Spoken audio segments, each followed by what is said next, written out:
The party leaders had a tough time from the audience at the last set-piece televised event before polling day. So, who came out on top? Well, a snap poll taken by ICM for The Guardian immediately after suggested 44% of people thought David Cameron was the top performer during the evening, compared with 38% for Ed Miliband and 19% for Nick Clegg. Well, we're joined now from our Westminster studio by Tim Collins, a former press secretary for John Major, and by Darren Murphy, a former special advisor to Tony Blair, both now election specialists for Bell Pottinger. Very good morning to you both, gentlemen. So, Tim Collins, let's start with you. Who do you think came out on top? Well, I think the real winner was the audience. They were fantastic, weren't they? But there is a usual pattern to these things. If you look at debates in Britain, the United States, France, the early debates in a sequence almost always are deemed to be won by the challenger, by the underdog. The last one is nearly always deemed to be won by the incumbent, the front runner, and I think that was the case again last night. That's what the polling says.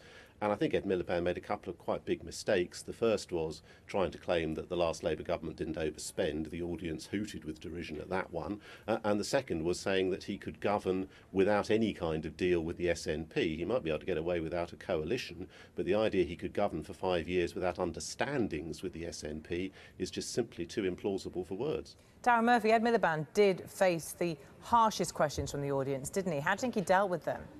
I mean, I think David Cameron definitely did have the better of the night. I think Ed looked quite tired, actually, and I think it was interesting to see that the trip at the end and that sort of small mistake is really driven by that exhaustion. I think he's been working very hard around the country doing his various visits and speeches, and I think you could see that the effect of that last night. It's just at this point in an election campaign, quite often that leading politicians do actually make a trip of one sort or another. I remember Neil Kinnock being interviewed and referring to guts on goose green. It's at this point where the politicians are very tired that you often see a slip up. Yeah, you also will all remember that Neil Kinnock moment when he slipped in the sea, didn't he, and the shore edge and was helped up by his wife. That was a lot earlier. That was just as it was beginning his leadership, as opposed to yeah, but it haunted him. It haunted him, didn't it? Was that the kind of significant moment, do you think, Ed Miliband? Not really. I think it was just one of those things. I think he certainly dealt with all the questions he was faced with. He did have some tougher questions from the audience last night than he'd had from some professional interviewers during the course of the campaign. So well done the audience, I think. Yeah, Tim Collins, you said that, you know, clearly the Prime Minister came out on top. Was there any area you think that he was perhaps let himself down on?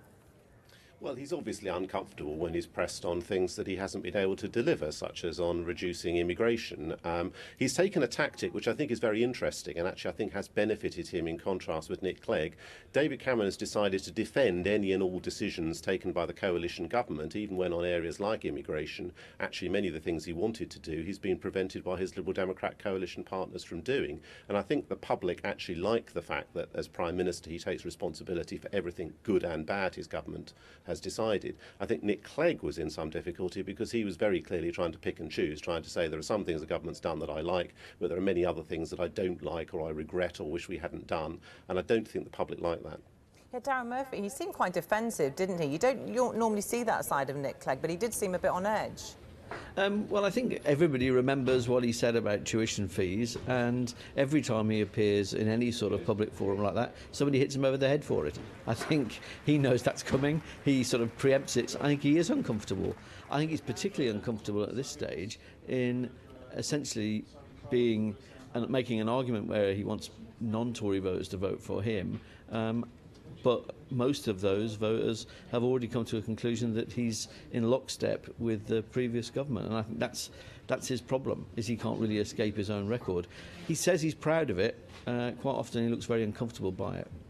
Tim Collins, how significant do you think last night was? The last big set-piece event, 6 days to go now until the general election. How will it play out? Will it have any impact on how people vote? With yesterday's poll, I think it was saying that 40% of people were still undecided. Yes, there do seem to be a huge number of people who say they're undecided. The way they break clearly will have a huge impact on the outcome.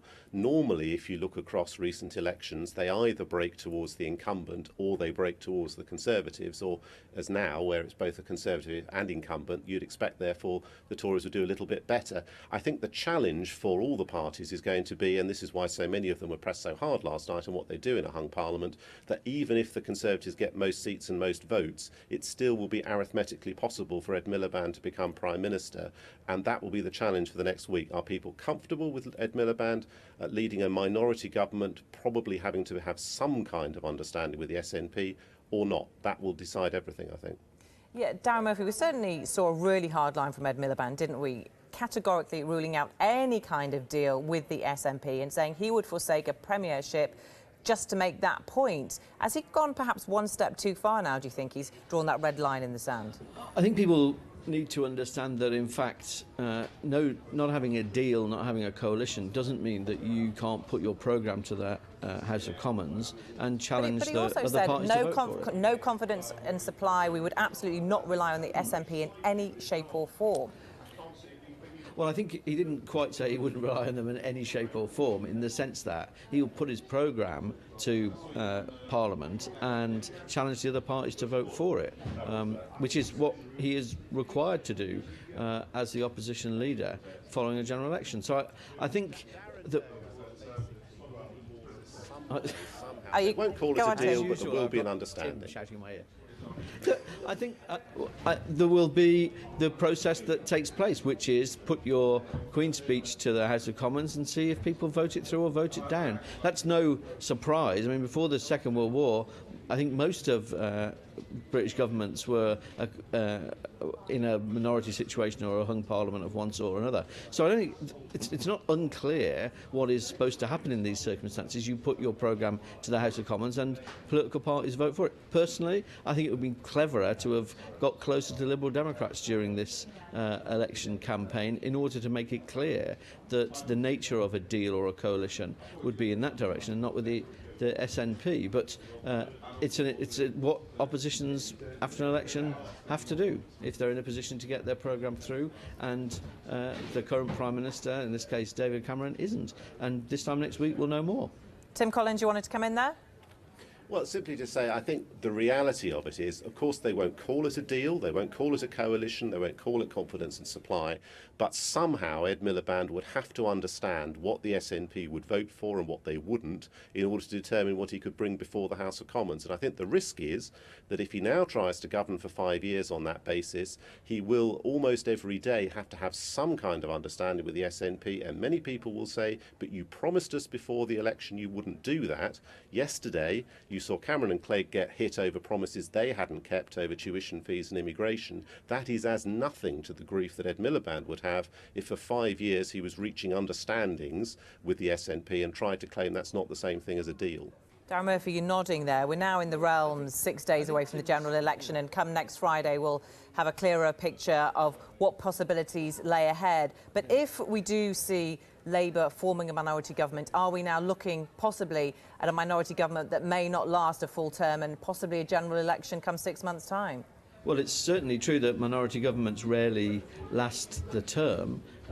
I think it's why Ed Miliband needs to be careful about the language that he uses, because I think Tim's right, that people will think that saying no deal, no arrangement of any sort means that you'll never talk to them or you'll never have a discussion about this piece of legislation or that piece of legislation. Remember, in a minority situation, you don't have a majority on select committees, you don't have a majority at all throughout the whole pieces of the Parliament. And so I think the danger is to sound like you've gone further on a no arrangement, no deal situation than in reality you would, because the usual channels, the whips and the arrangements within the House work together to try to make sure that you can at least actually have some debates. So with all that technical blah, the truth is that Parliament the different parties will have to talk to each other in a hung Parliament situation, because nothing will get through otherwise. But I think where Tim is absolutely spot on is if it sounds like you said you'll never even sit in the same room as these people to have a discussion about anything, people will sit at home and think you said you weren't going to do that, you're doing it now, it erodes further trust. So I think it's quite a difficult situation, but like I say, this time next week we'll know a bit more how the maths look. It may still be possible that there isn't any need for a coalition or arrangement of any kind across Parliament, and that we don't end up in a hung Parliament situation. Only time will tell. Anything's possible. Darren Murphy, Tim Collins, thank you. One of the highest paid American